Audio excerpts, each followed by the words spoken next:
નમસ્તે, જય શ્રી કૃષ્ણ વિદ્યાર્થી મિત્રો, કેમ છો? મજામાં? ફરીથી અગસ્ત્ય ઇન્ટરનેશનલ સ્કૂલમાં તમારું એક વખત સ્વાગત છે. ગયા ક્લાસની અંદર આપણે હિન્દી વિષયમાં પ્રથમ કાવ્ય આરાધના છે એ કાવ્યની સમજૂતી જોઈ, કાવ્ય જોયું, બરાબર. હવે આજે આપણે એ કાવ્ય છે એને લગતા પ્રશ્નો અને કેટલું વ્યાકરણ છે તે જોવાનું છે, બરાબર. અને આ વ્યાકરણ છે તે તમારે ધ્યાનથી સાંભળવાનું છે અને નોટ અને પેન લઈને બેસવાનું છે. સાથે વિડીયો જોતી વખતે અમુક બાબત જે તમને અગત્યની, જો કે આ બધું અગત્યનું છે એટલે શક્ય હોય એટલું લખતું જવું, બરાબર.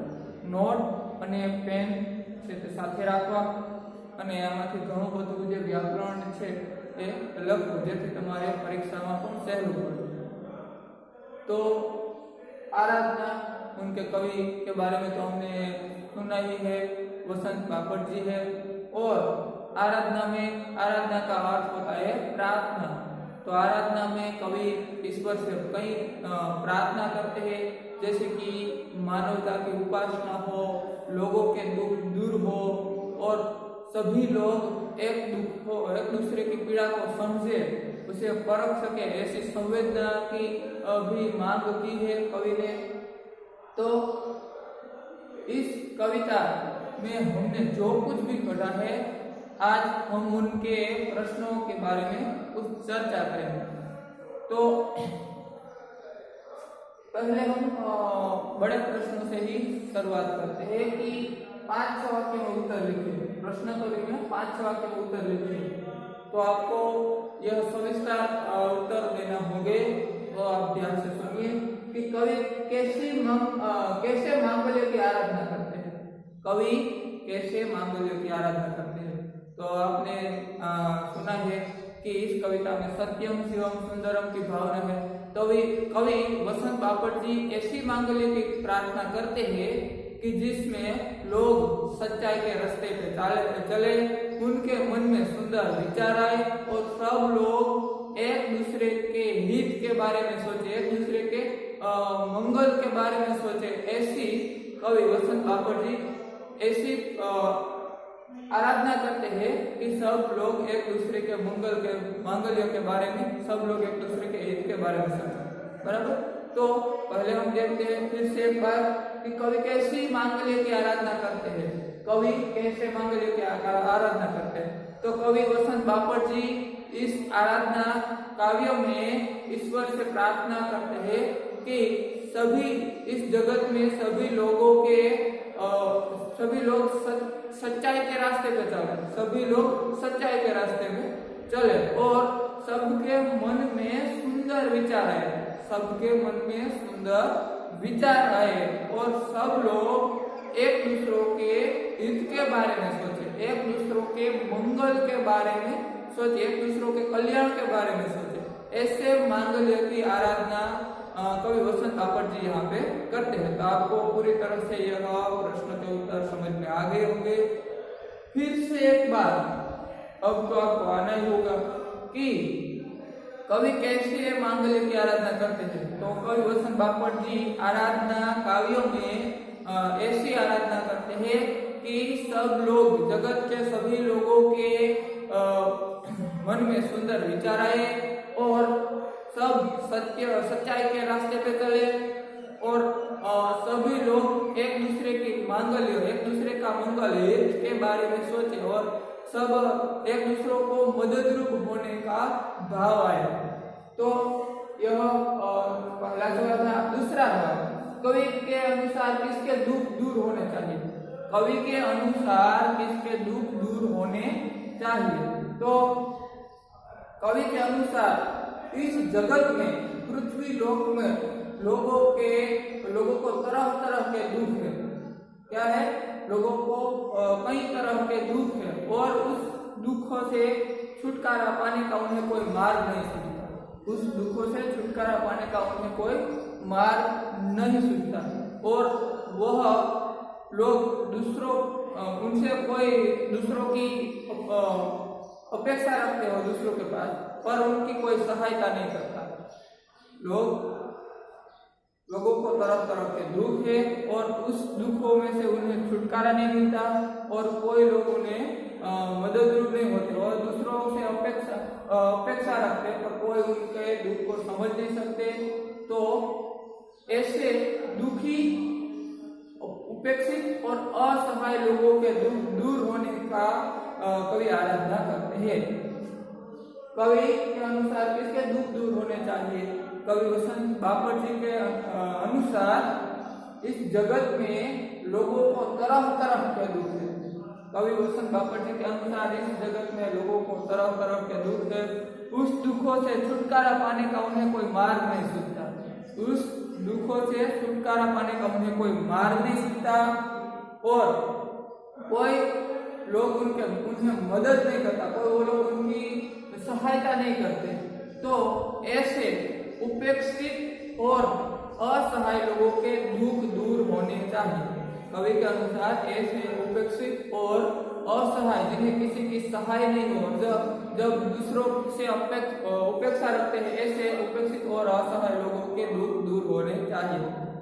तो कवि के अनुसार किसके दुख दूर होने चाहिए એટલે કે ગુજરાતીમાં વાત કરીએ તો કવિ ના મત પ્રમાણે કવિ વસંત બાપટજીના મત અનુસાર કેવા લોકો છે એના દુઃખ દૂર થવા જોઈએ।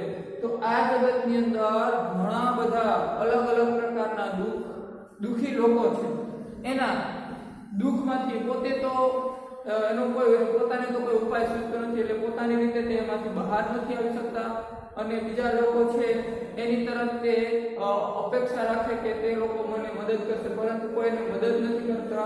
તો આવા અસહાય અને જે ઉપેક્ષિત છે જે બીજાની પાસે ઉપેક્ષા રાખે એવા લોકો છે એના દુઃખ दूर થવા જોઈએ એવી કવિ પ્રાર્થના કરે છે। कवि की क्या अभ्यर्थना है? कवि की क्या अभ्यर्थना का अर्थ है विनती। तो यहाँ पे कवि वसंत बापट जी क्या ईश्वर से क्या विनती करते हैं, क्या प्रार्थना करते हैं? तो कवि वसंत बापट जी यहाँ पे यही अभ्यर्थना करते हैं, यही प्रार्थना करते हैं, यही विनती करते हैं कि इस जगत के लोगों को मन में नई चेतना आए, नए प्रकाश आए, नया उजाला आए और सभी लोग की मन में सुंदर विचार आए, उनकी जो आशाएं हैं, सुंदर आशाएं हैं वो पूर्ण हो। लोग मानवता की उपासना करें। क्या करें? मानवता की उपासना करें और सब लोग एक दूसरों के साथ मिलजुल कर रहे, सब लोग एक दूसरों के साथ मिलजुल कर रहे और सभी में धैर्य और शौर्य आए, धैर्य और शौर्य आए, ऐसी अभ्यर्थना कवि वसंत बापट जी करते हैं। तो फिर से हम देखते हैं कि कवि वसंत बापट जी इस काव्य में, आराधना काव्य में कैसी अभ्यर्थना करते हैं, तो कैसी प्रार्थना करते हैं।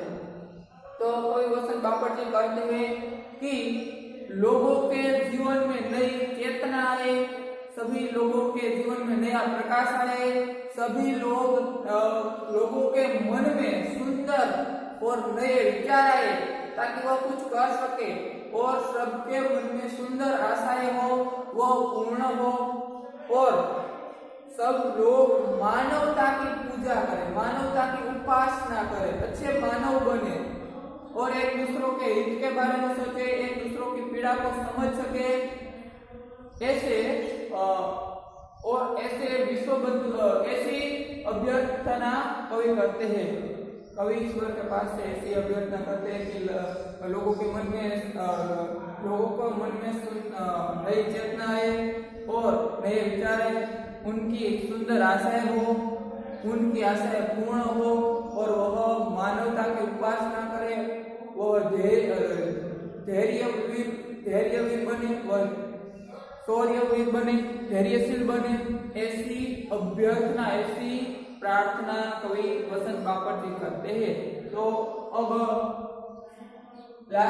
कवि भेदों को नाश करने की बात क्यों करते हैं? कवि भेदों को नाश करने की बात क्यों करते हैं? तो हमने देखा है और समझा भी है कि विज्ञान ने, इस जगत में विज्ञान ने कई तरह की प्रगति की है। क्या किया है? तरह तरह की प्रगति की है, नए नए संशोधन किए हैं, नई नई रचना की है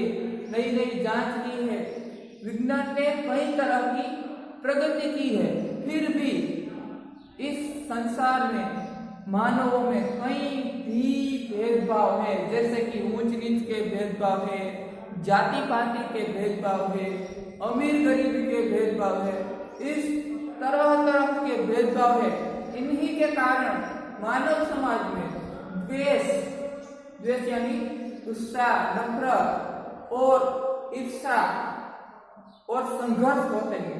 इस भेदभाव के कारण मानव समाज में द्वेष, ईर्ष्या और संघर्ष होते हैं और इन्हीं के कारण मानव प्रगति, मानव एकता में वह बाधा रूप बनती है। और इसी वजह से हमारे मानव समाज की हम चाहे उतनी प्रगति नहीं हो सकती। तो ऐसे भेदभाव दूर करने की बात कवि वसंत बापट जी यहाँ करते हैं। फिर से हम देखते हैं कि कैसे भेदभाव दूर करने की बात कवि करते हैं। कवि भेदों को नाश करने की बात क्यों करते हैं?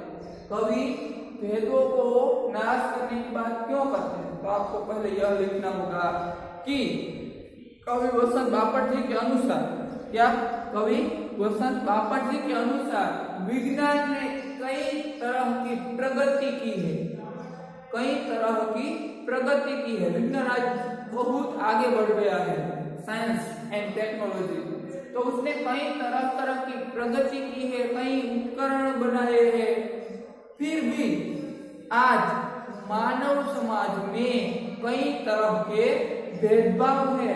उसी की वजह से मानव की हम जितने चाहते हैं उतनी प्रगति नहीं होती। जैसे कैसे भेदभाव है तो आपको पता ही होगा कि ऊंच नीच के भेदभाव है, नाती पाती के भेदभाव है, गोरे काले के भेदभाव है, अमीर गरीब के भेदभाव है। ऐसे कई तरह तरह के भेदभाव है।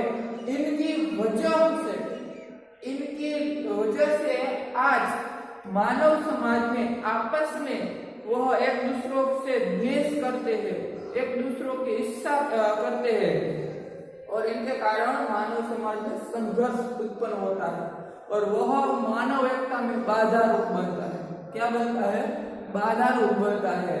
और इसकी वजह से हमारा समाज, हमारा पृथ्वी लोग में भाईचारे की भावना नहीं उठती और लोग एक दूसरों को निम्न दिखाने का ही प्रयत्न करते हैं और अपना भी उससे उनका भी विकास नहीं हो सकता।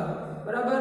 तो ये सवाल भी आपको आपके दिमाग में रह गया होगा और यह आपको अच्छी तरह से याद रखना है कि कवि को कोई भेदों को नाश करने की बात क्यों करते हैं। कवि भेदों को नाश करने की बात क्यों करते हैं? तो विज्ञान ने आज कई तरह की प्रगति की है, नए नए संशोधन, नए नए उपकरण बनवाए हैं, फिर भी मानव समाज में आज अलग अलग तरह तरह के भिन्न भिन्न भेदभाव है। उसी भेदभाव जैसे कि ऊंच नीच के भेदभाव, जाति पाति के भेदभाव, अमीर गरीब के भेदभाव, गोरे काले के भेदभाव, भाषा आधारित भेदभाव, धर्म आधारित भेदभाव, ऐसे भेदभाव के कारण आज मानव एकता में जो संघर्ष उत्पन्न हुआ है, जो द्वेष, जो एक दूसरे की ईर्ष्या करना, इनके कारण समाज में, मानव समाज में संघर्ष उत्पन्न हुआ है। उसी संघर्ष की वजह से आज मानव समाज की प्रगति नहीं हो रही और लोग दुखी है। तो आप यह प्रश्न के इस सवाल के जवाब भी आपको याद रख गए होंगे। फिर भी मैं एक बार गुजराती में यह करता हूँ क्योंकि वह बहुत ही महत्वपूर्ण है हमारे लिए, हमारी परीक्षा के लिए और हमारे समाज के लिए भी। तो मानव समाज में कवि शा माटे केवा भेदभाव दूर करवानी વાત કરે છે? તો આજે વિજ્ઞાન અને ટેકનોલોજીએ ઘણું બધું સંશોધન કર્યું, ઘણી બધી પ્રગતિ કરી, એના કારણે ભારત દેશ છે તે આગળ છે ખરો, પરંતુ એમાં પણ એક બાધારૂપ એટલે કે એક નડતરનું તત્વ છે। કેવા છે? તો પહેલું તત્વ છે ભેદભાવ। આજે લોકોની વચ્ચે ઘણા બધા ભેદભાવો છે। અમીર ગરીબનો ભેદભાવ છે, જ્ઞાતિવાદનો ભેદભાવ છે, ઊંચ નીચનો ભેદભાવ છે અને ભાષા આધારિત ભેદભાવ છે. આવા ઘણા બધા ભેદભાવોને કારણે આપણા માનવ સમાજની અંદર લોકો એકબીજાને નફરત કરે, એકબીજા પ્રત્યે ગુસ્સો છે અને આવો સંઘર્ષ થાય છે.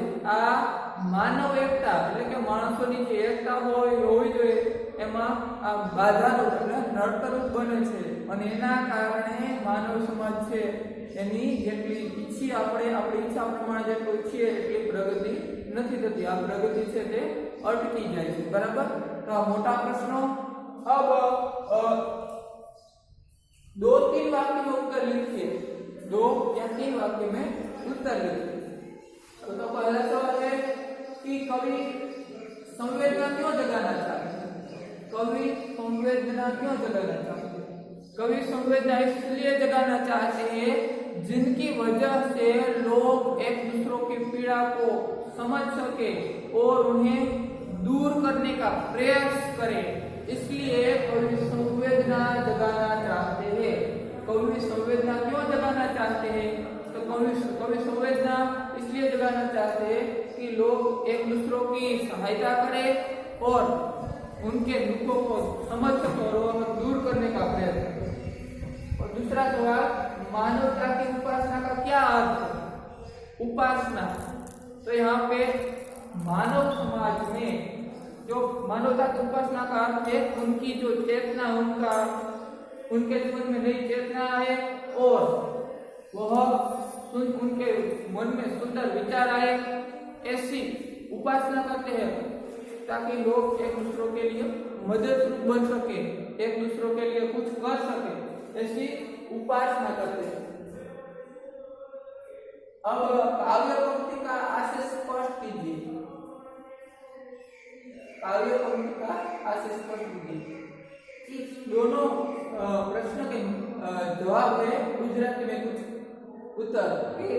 कवि संवेदना केम जगाववा માંગે છે? કવિ લોકોના મનમાં સંવેદના શા માટે જગાવવા માંગે છે?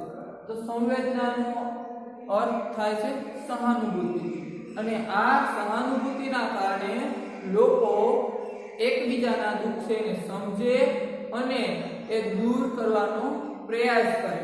એટલા માટે અહીંયા સંવેદના જગાવવાની વાત કરે છે. પછી બીજો પ્રશ્ન છે કે માનવતા की उपासना એટલે કે માનવતાની પૂજા થાય, માનવતા છે તે આગળ કઈ રીતે વધે?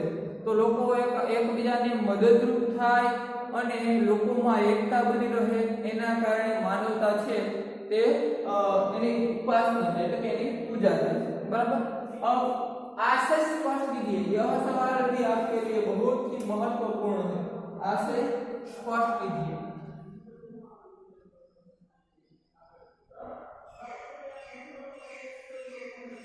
देह मंदिर चित्त मंदिर से एक ही प्रार्थना. देह मंदिर चित्त मंदिर से एक ही प्रार्थना है, सत्यम सुंदर मांगल्य की नित्य हो आराधना. तो इस पंक्ति में कवि वसंत बापट जी कहते हैं कि हे ईश्वर, मेरे देह यानी कि मेरा शरीर और मेरे चित्त यानी मेरा मन से हम एक ही प्रार्थना करते हैं. क्या प्रार्थना करते हैं? सत्यम शिवम सुंदरम की भावना हो, यानी कि सत्य, सुंदर और मांगल्य की नित्य आराधना हो. आराधना का अर्थ है पूजा. तो लोग सच्चाई के रास्ते पे चले, लोगों के मन में सुंदर विचार आए और लोग एक दूसरे के मंगल यानी कि कल्याण की बात सोचे, एक दूसरों को मददरूप बनने का प्रयास करें. ऐसे कवि प्रार्थना करते हैं ईश्वर से. भेद सभी अस्त होवे वेर और वासना, मानवों की एकता की पूर्ण हो कल्पना, मुक्तम चाहे एक ही बंधुता की कामना. भेद सभी, तो कवि वसंत बापट कहते हैं कि इस जगत में, इस पृथ्वी लोक में जो तरह तरह के भेद है वह भेद सब अस्त यानी कि समाप्त हो जाए और वेर और वासना भी समाप्त हो जाए, पूर्ण हो जाए, वह नष्ट हो जाए और मानव में एकता बनी रहे. मानव एक दूसरों के साथ हिल मिल कर रहे और उनमें जो एकता बनी रहे, यही कल्पना की है हमारी, वो हम कल्पना पूर्ण हो। हमें मानव एकता की जो कल्पना की है वह कल्पना पूर्ण हो। मुक्त हम चाहे बंधु, चाहे एक ही बंधुता की कामना, हम आजाद हैं और हम विश्व बंधुता की कामना करते हैं। हम क्या करते हैं? विश्व बंधुता की कामना, यानी कि हम विश्व सब में सभी जगह लोग एक हो, वसुधैव कुटुंबकम। उसी तरह सब लोग पृथ्वी एक परिवार है और सब लोग एक दूसरे से हिल-मिल कर रहे, यही कामना कवि करते हैं। तो ये प्रश्नोत्तरी थी। अब हम व्याकरण की तरफ आगे बढ़े। तो व्याकरण में पहले पर्यायवाची शब्द, पर्यायवाची शब्द बोले तो समानार्थी शब्द। तो मांगल्य, मांगल्य का अर्थ है कल्याण।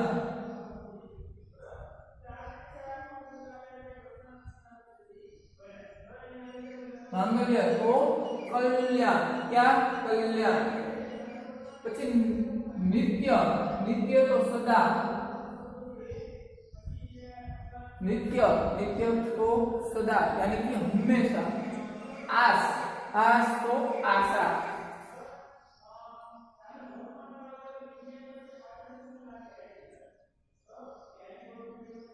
आशा। अभ्यर्थना, अभ्यर्थना का अर्थ होता है विनती।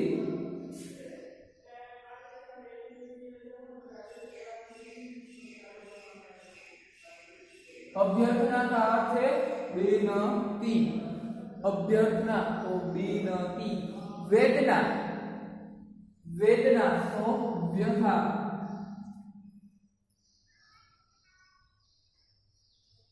वेदना का अर्थ है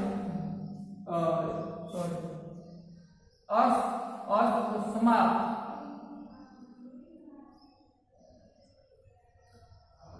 अस तो समाप्त। वेदना, वेदना तो व्यथा।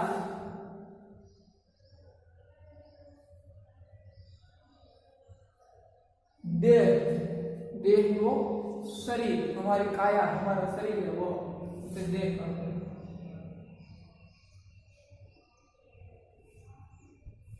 अब विरोधी शब्द, पहले समानार्थी पर्यायी शब्दों के बारे में हम देखें तो मांगल्य, कल्याण એટલે ગુજરાતીમાં કહે તો હિત, એકબીજાનો હિત, એકબીજાના હિત વિશે વિચારે, એકબીજા વિશે વિચારે એવું તો એ માંગલ્ય। નિત્ય, સદા, હંમેશા, ગુજરાતીમાં કહે તો દરરોજ, કાયમ।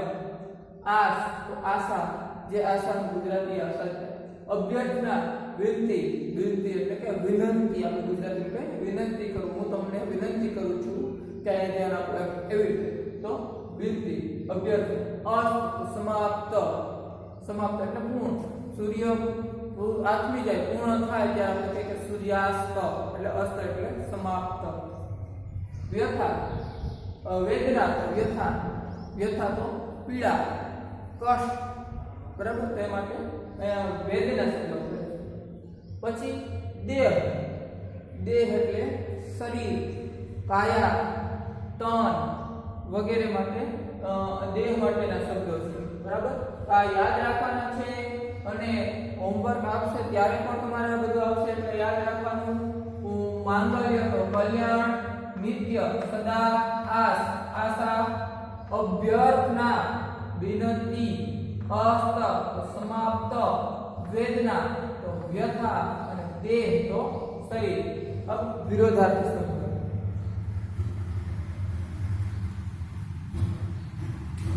मानव तो दानव।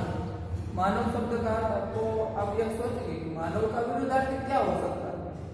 याद रखिए, मानव का विरोधार्थी दानव, दानव यानी राक्षस। मानव का विरुद्धार्थी शब्द दानव, मानव का विरुद्धार्थी शब्द दानव। सत्य, असत्य,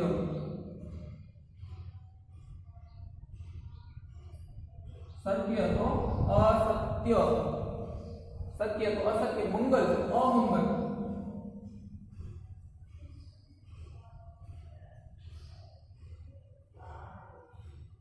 मंगल तो अमंगल, दुख तो सुख,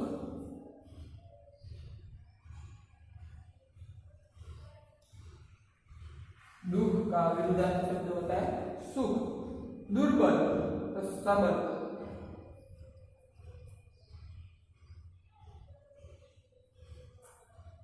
दुर्बल तो सबल, जीवन तो मृत्यु, जीवन तो मृत्यु,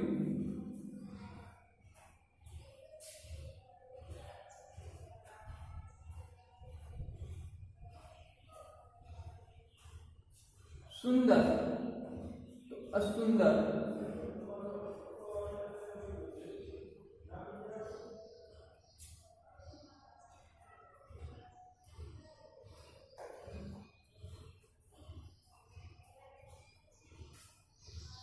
सुंदर तो असुंदर, बद्रुप, अस्त तो यहाँ पे था अस्त का मतलब समाप्त, तो अस्त सूर्य, अस्त तो सूर्योदय, उदय,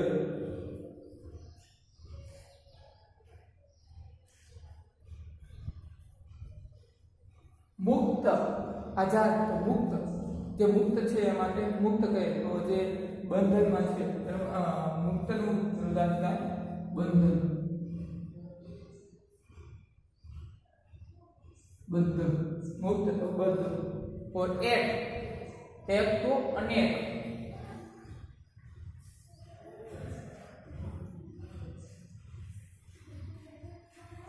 एक तो अनेक। फिर से देखते हैं मानव तो दानव, सत्य तो असत्य, मंगल अमंगल, दुख सुख, दुर्बल सबल, जीवन तो मृत्यु, सुंदर असुंदर, और अस्त तो उदय, मुक्त तो बद्ध, एक तो अनेक। अब हमें आगे जो आपने 8वीं कक्षा तक तो यह पर्यायवाची और विरुद्धार्थी शब्द पढ़े होंगे, तो इसमें तो कोई सवाल नहीं, लेकिन आज हम कुछ नया सीखे, जैसे कि भाववाचक संज्ञा। तो यह आपकी कक्षा में, आपके अभ्यासक्रम में पहला टॉपिक है जो आपको इससे आगे कहीं भी नहीं है। तो भाववाचक संज्ञा किसे कहते हैं? भाववाचक संज्ञा ऐसी है कि जो हम अपने इंद्रिय से उसका स्पर्श नहीं कर सकते, उन्हें देख नहीं सकते, लेकिन हाँ उनका अनुभव कर सकते हैं, उसे भाववाचक संज्ञा कहते हैं। तो भाववाचक संज्ञा किसे कहते हैं? जिनको हम अपने इंद्रियों से स्पर्श नहीं कर सकते, अपनी आंखों से देख नहीं सकते, लेकिन हम उनसे उनका अनुभव कर सकते हैं, वह भाववाचक संज्ञा। तो ये कुछ वाक्य रचना है, उनमें से भाववाचक संज्ञा पहचान कर आपको बताएंगे। हमें सबके कल्याण की बात सोचनी चाहिए, हमें सबके कल्याण की बात सोचनी चाहिए। तो यहाँ कल्याण शब्द है वह भाववाचक शब्द है। कल्याण का मतलब मंगल, બીજાનું જે આપણે સારું ઈચ્છીએ, બીજાનું મંગલ ઈચ્છીએ તે કલ્યાણ।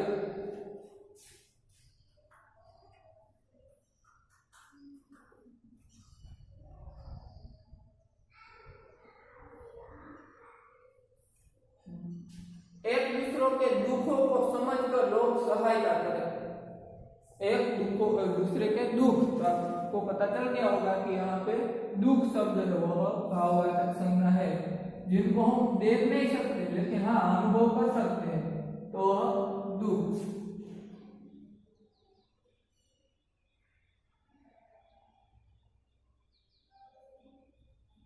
हमें मानवता के ऊपर उठाने का लिए प्रयत्नशील होना चाहिए, हमें मानवता को ऊपर उठाने के लिए प्रयत्नशील होना चाहिए। तो यहाँ क्या है? मानवता, मानवता का मतलब है इंसानियत, जिन्हें हम उनका अनुभव कर सकते हैं कि उसमें मानवता है, उसमें इंसानियत है, लेकिन हम उनसे उनका स्पर्श नहीं कर सकते। किसी भी लोग को हम स्पर्श करके, कोई भी व्यक्ति को हम स्पर्श करके यह नहीं बता सकते कि वो उसमें मानवता है या नहीं, उनका अनुभव कर सकते। तो यह यह मानवता।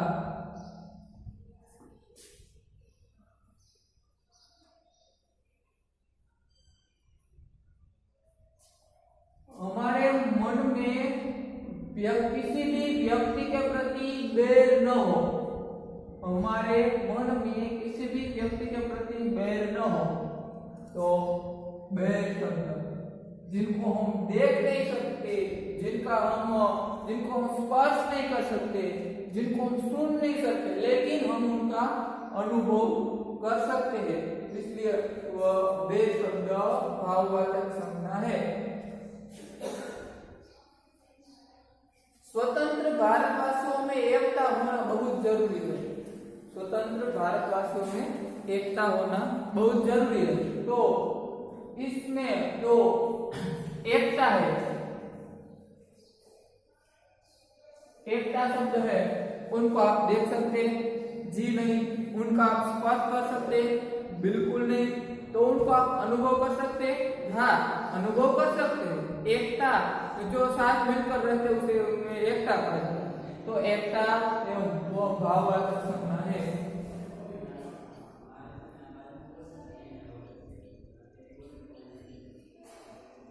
कवि विश्व बंधुता की भावना सुंदर ढंग से व्यक्त करते हैं। तो विश्व बंधुता यहाँ क्या है? विश्व बंधुता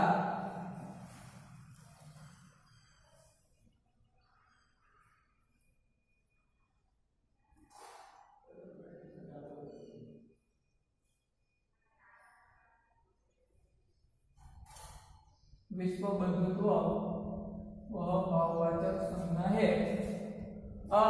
भाववाचक संज्ञा को हमने पढ़ा कि भाववाचक संज्ञा किसे कहते हैं? जिनको हम अपने इंद्रियों से उनको देख नहीं सकते, उनका स्पर्श नहीं कर सकते, लेकिन हम उनको अपने मन से उनका अनुभव कर सकते हैं। वैसे भाववाचक संज्ञा जैसे कि हम सबके कल्याण की बात, हमें सबके कल्याण की बातें सोचनी चाहिए। तो कल्याण एक दूसरों के दुखों को समझकर लोग सहायता करें। तो दुख हमें मानवता को ऊपर उठाने के लिए प्रयत्नशील होना चाहिए। तो मानवता हमारे मन में किसी भी व्यक्ति के प्रति बैर न हो। तो बैर स्वतंत्र भारतवासियों में एकता होना बहुत जरूरी है। तो एकता कवि विश्व बंधुत्व की भावना सुंदर ढंग से व्यक्त करते हैं। तो विश्व बंधुत्व वह भाववाचक संज्ञा है।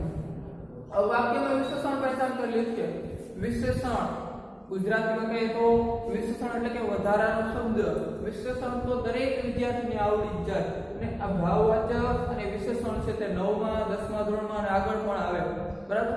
એટલે શરૂઆત 9મા ધોરણથી થાય। તો આ યાદ રાખવાનું, ભાવવાચક સંજ્ઞા એટલે શું? જેને આપણે અનુભવી શકીએ, જેમાં ભાવ રહેલો હોય, જેને અનુભવી શકીએ પણ અડી ન શકીએ, જોઈ ન શકીએ, બરાબર? તો એ ભાવવાચક સંજ્ઞા। વિશેષણ એટલે વધારાનો શબ્દ। જેમ કે હું એમ કહું કે મારી પાસે બ્લુ પેન છે, तो पेन છે એ તો શબ્દ છે, સંજ્ઞા છે, પણ કેવી? તો બ્લુ એટલે કે કેવી, કેવો, કેવું, એવી રીતે ગુજરાતીમાં પૂછીએ તો જે મળે એ વિશેષણ છે। તો ખેતરમાં કાળી ગાય ચરે છે, તો આપ બતાવી શકો કે ખેતરમાં કેવી? આમાં વિશેષણ શું છે? તો કાળી ગાય। ગાય શબ્દ છે, સામાન્ય નામ છે, પણ કાળી શબ્દ છે તે વિશેષણ એટલે કાળી ગાય। तो અહીંયા કેટલા કહેવત છે? वाक्य में से विशेषण पहचान कर लिखिए। देहाती युवक रास्ते से गुजर रहा। तो आप बता सकते हैं कि युवक रास्ते से गुजर रहा हुआ तो सामान्य वाक्य है, लेकिन देहाती पीड़ा का अनुभव तो बहादुर लोगों को भी करना पड़ता है।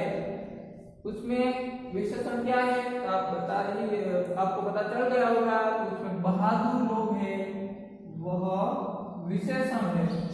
क्या है? बहादुर लोग विशेषण है। जैसे कि पीड़ा का अनुभव लोगों को भी करना पड़ता है, लेकिन बहादुर शब्द उसमें उमेरा गया तो वह विशेषण बन गया। मंदिर में श्रद्धावान भक्तों की भीड़ इकट्ठी हो गई। मंदिर में कैसे भक्तों की? यहाँ पे पूछा जा सकता है कि देहाती युवक रास्ते से गुजर रहा था। आप यह मन में सोचे कि कैसा युवक, तो कैसा पूछने से आपको जो जवाब मिले वो विशेषण। पीड़ा का अनुभव तो बहादुर लोगों को भी करना पड़ता है। पीड़ा का अनुभव कैसे लोगों को करना पड़ता है? कैसे शब्द पूछने से, कैसे सवाल पूछने से बहादुर मिले। जैसे कि मंदिर में श्रद्धावान भक्तों की भीड़ हुई, इकट्ठी हुई। मंदिर में कैसे भक्तों की भीड़ इकट्ठी हुई? तो श्रद्धावान। आराधना करते हुए भक्तजनों ने लोगों के लिए मंगल कामना की। आराधना करते हुए भक्तजनों ने लोगों के लिए कैसी कामना की? तो मंगल। तो ये विशेषण है। देहाती हो तो देहाती, बहादुर, श्रद्धावान और मंगल, यह सब विशेषण है। तो आपने इस लेक्चर में, इस वीडियो लेक्चर में प्रश्नोत्तरी के उत्तर दिए और पर्यायवाची शब्द, विरुद्धार्थी शब्द, व्याकरण जैसे कि पर्यायवाची शब्द, विरुद्धार्थी शब्द, भाववाचक संज्ञा और विशेषण पहचान कर उसके उत्तर देंगे। यह बड़ा, और हम आज इतना हमारे लिए काफी। अब अगले लेक्चर में मिलते हैं, तब तक अस्तु।